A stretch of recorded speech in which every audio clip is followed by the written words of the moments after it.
Okay, anytime you're ready.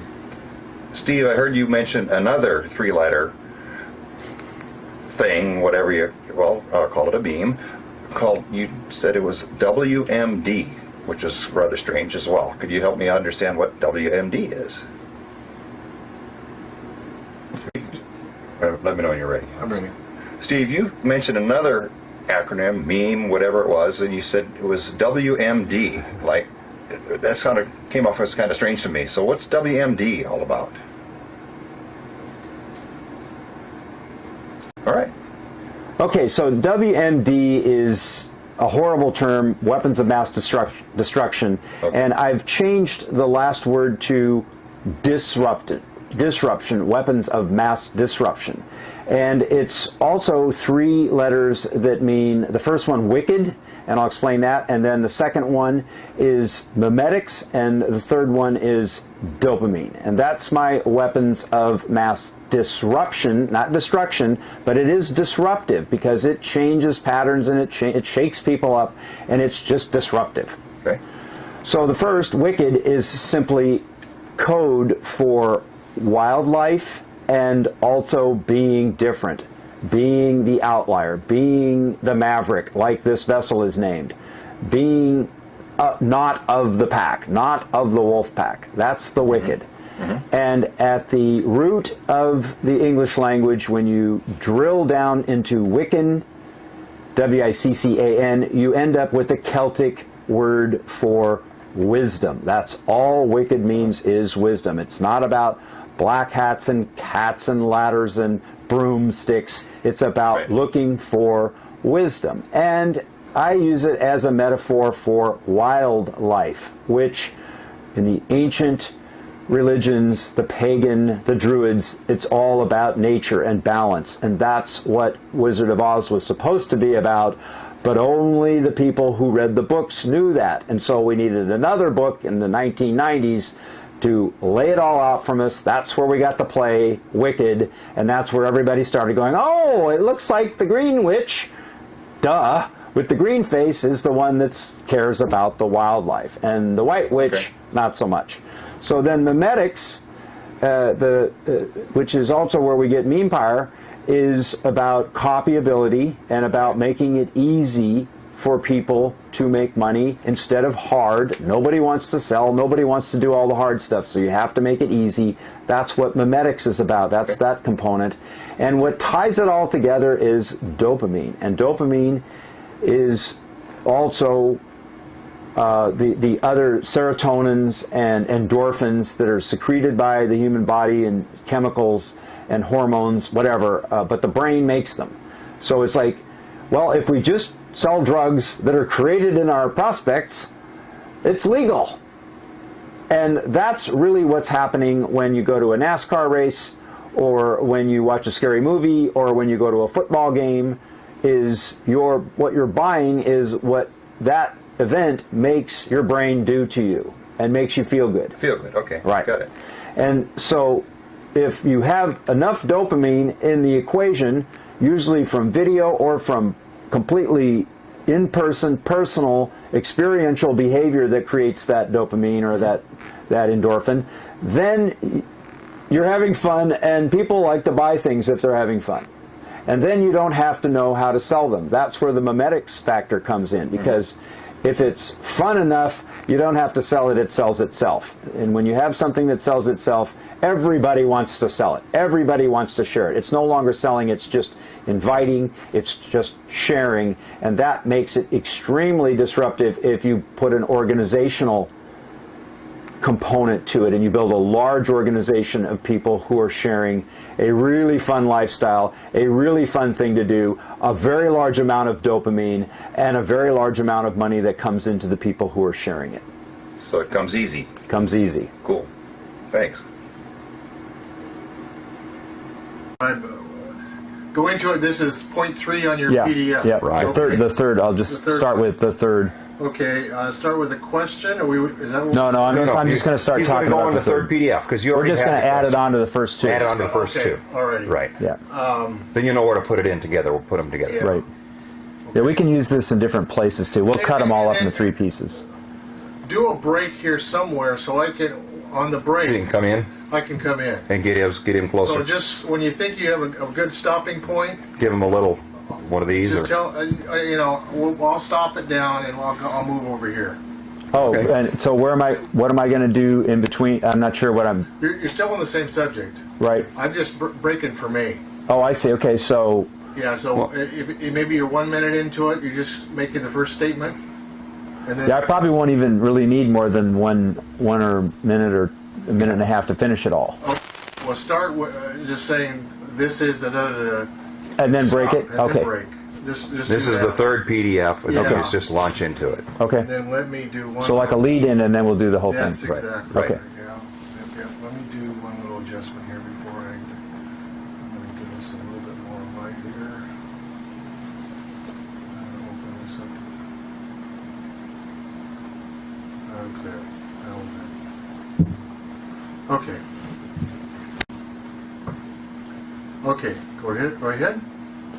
So the third meaning of PDF is another acronym that means physical digital framework. Okay. Okay. Okay. Go ahead. And the physical digital framework is from my past in helping teams market things. I always work to build a digital support infrastructure for them to market effectively.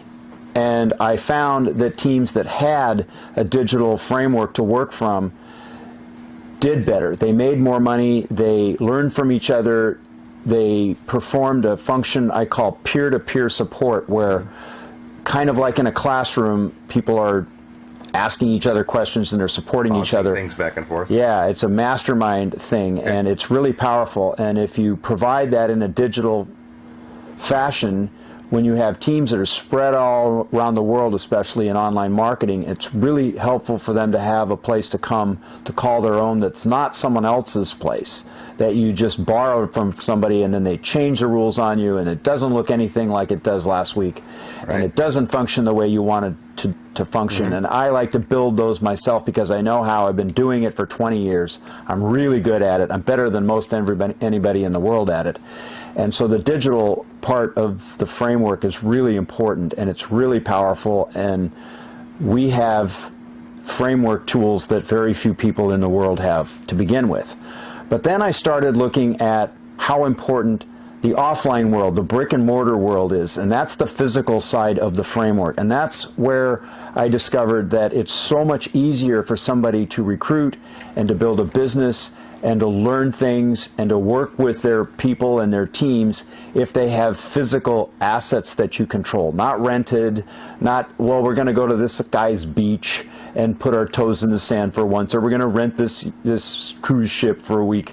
No, you own the assets, and So you have control. that What you're saying. not just control, but it lends social proof and credibility, and it's Sure. about the dopamine, and it's about the excitement of having those in the group and being able to use them for things that maybe the owners wouldn't let you use them Right. for in the first place. And it also sets a stage for people to get their own physical assets and use them to market, which nobody does for the most part. They just don't think about that, or they don't think that big, or whatever it is. And so the physical part of the framework really drives the use of the digital, and they play on each other, and there's tremendous synergy in using the digital tools aboard the physical vessels and on the islands, and vice versa. You're using the physical to bring more people into using the digital tools, and they can teach people to use the digital tools while they're on the physical and having fun. And you also have this really strong tie between the fun and the learning. Okay. And if you have just digital assets, Oh gosh, that's great. that's okay. Now you got to go into the F part of this thing with the framework, and that's your F. And that's Yeah, what you well, the tie it framework is just You talk about frame. That's not your frame. no, that's something else. The Right. framework is, and there's framework in software, like Okay. frameworks, but this is just Hello? it's a framework that bonds the two digital world and the physical world Okay. together. Hello? It's all. Okay. It's just a good word to put it in Hey the Jim, same place. what's going on? Hey, did I wake you? Yeah, of course. Oh, I'm sorry. No, you didn't. Oh, I'm just kidding. He was just kidding. He's not sorry.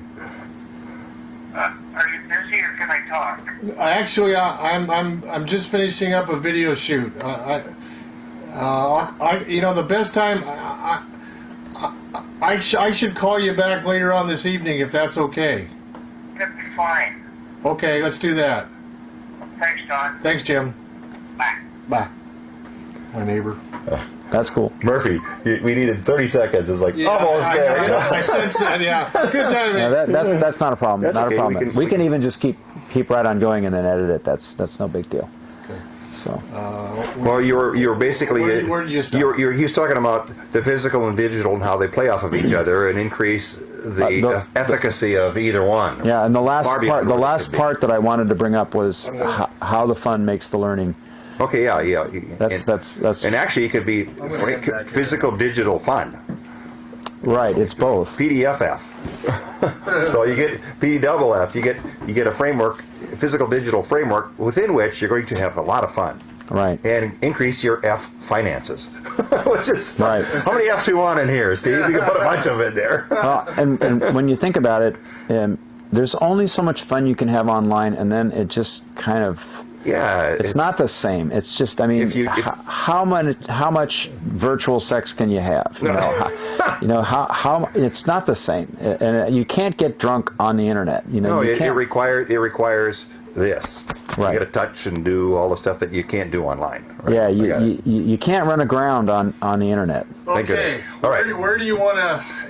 He wants to go on to the fun. I think the framework fun. Well, right? you were about ready to say something. Yes, and this was about the fun. Okay. All right. Just let me hold it. Okay. Anytime.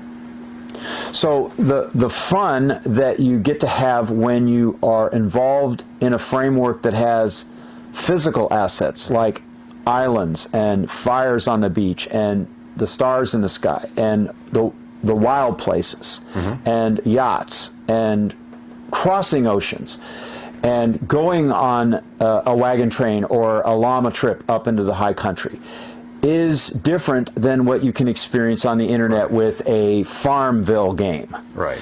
And so we're trying to put those two together so that you come to the physical part of the framework for the fun and the experience. Right. And the learning. You're going to learn navigation. You're going to learn about new places. You're going to learn about lots of hands-on different things. Okay. But at the same time, we're going to take a little percentage of the time that you spend on those physical assets, and you're going to learn some marketing things, and you're going to learn some digital things. And if you make it mostly fun, but some learning, then everybody wants more learning because they get all that fun with it. Right. And it also makes the learning deeper. If the fun is put together with it, and you're also learning about not just marketing things, but you're learning about the environment, you're learning about wild, you're learning about things that you want to learn about anyway. You want to be a better navigator, you want to be a better outdoors person, you want to be a better yachtsman, you want to be a better stargazer and know what star constellations mean. All those are all things people want to do anyway. Then you also are better at teaching and learning the marketing skills that it's really hard to get around to learning if it's just digital. Well, it's pretty dry. It's dry. It's more dry. I'm gonna stick with but it. you can even make that more fun if it's in a fun place, like an island or like a high country cabin. It's like much more fun to learn it there than it is in front of your computer again after you get home from a tiring day of work. Right. I got it. So that's why you're putting the physical and digital together in a learning environment and in a fun environment, and then eventually in an empirical or empire environment, so it spreads all around the world. All right. Got it. Thanks.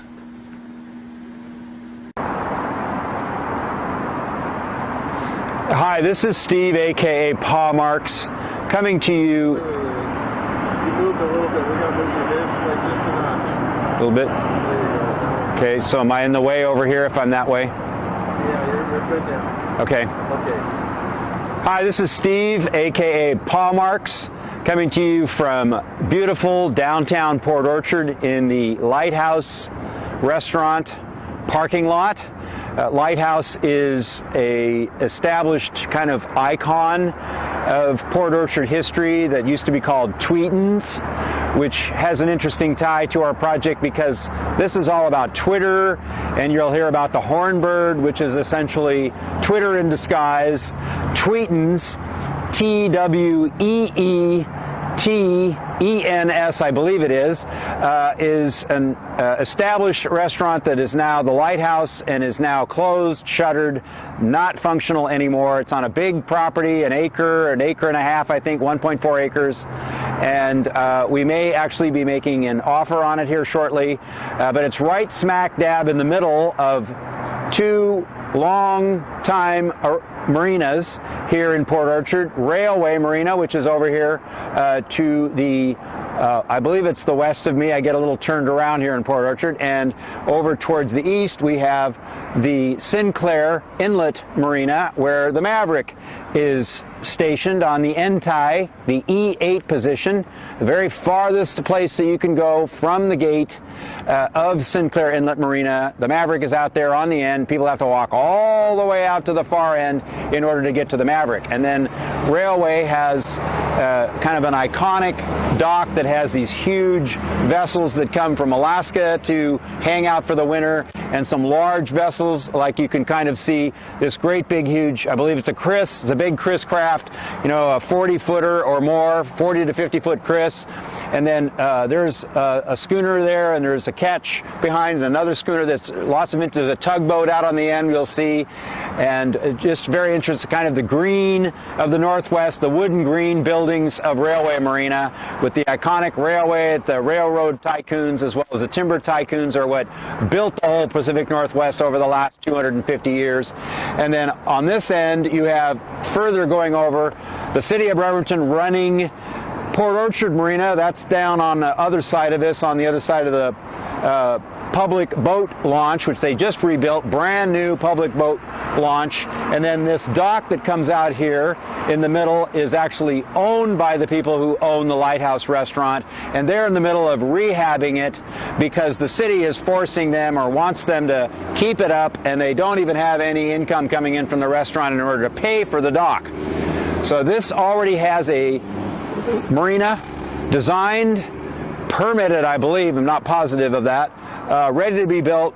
I think it's 47 slips, and all three of these marinas are on our shopping list for marine properties that are going to be part of this large construct that involves yachts and real estate and other forms of extreme lifestyle marketing assets that we'll be talking about in the future. So we're in this parking lot because this is at the center of a three-piece part of the future of the project, and we'll be talking more about that, but it's just a very interesting property. It's a very interesting history. It's a big property, and I'll go into more of that in a future video. I'm the timekeeper. It's already 9:28. So right. So the other thing that we can do is talk about the the trusts. The trusts. Not the trust. The grants and the scholarships. Yeah, that's a really important one to do. That over there in front of the window. You can do that. They don't know what the lighthouse looks like because I don't know that Don even has done any work with the lighthouse yet. You know, and you could maybe do a real quick one here and a real quick front, so you could put the lighthouse in there. Well, actually, you know what? I'm really kind of thinking. The side would be right here. I think so too. I almost think that if we did the grants, but see, with that in the background. What do you want to do here, Steve? Because all right, here we go. Keep it short. Okay, this is the grant talk. We're going to talk about block grants and matching grants and also scholarships.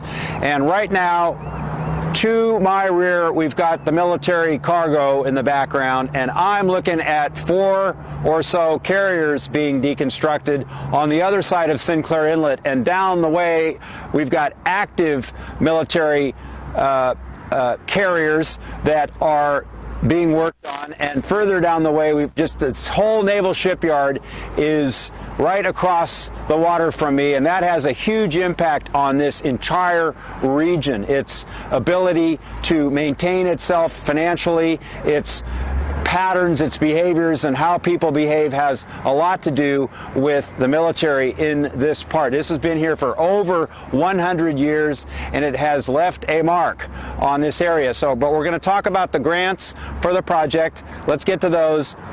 We're going to be offering several billion, that's B like in boy, $1 billion worth of grants, and those include block grants as well as matching grants where you put up 1 and we put up 20. Matching grants are really powerful. You get things for 4 cents on the dollar, essentially 5 cents on the dollar. And we're also going to be doing scholarships, and the scholarships are where we just give it away.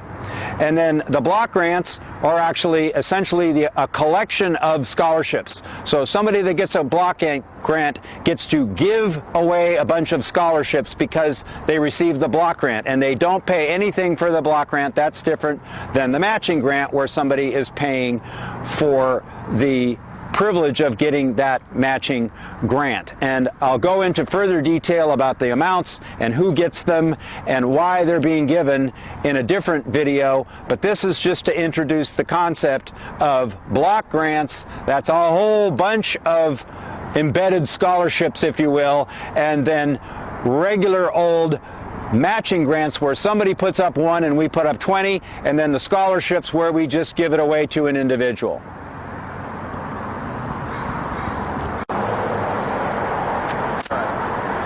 Yeah, this is Steve, aka Paul Marks, coming to you to introduce you to the Lighthouse Restaurant behind me, with in the frame of the window, silhouetted on the window, is Mist Cove, which is all about what this lighthouse is about. It's about extreme lifestyle. Mist Cove is tied directly into Cedar Cove. You'll hear about that later. And what we're talking about here is extreme lifestyle marketing. This restaurant embodies it. So does the Mist Cove, and so does Cedar Cove. Still is enough really to show the name. I got several of them. Yep, and I probably even have a picture of that because that was here last year too. That was here when we first brought the Maverick. It was still here.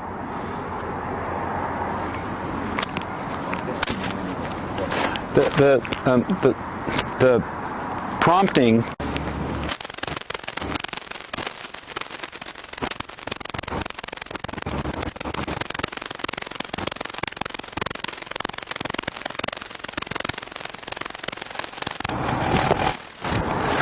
Mike will be here sometime after noon, is that right? After lunchtime? Yeah, he has. And the realtor isn't he has to let the people aboard. Isn't going to show it all, probably. The realtor is going to show.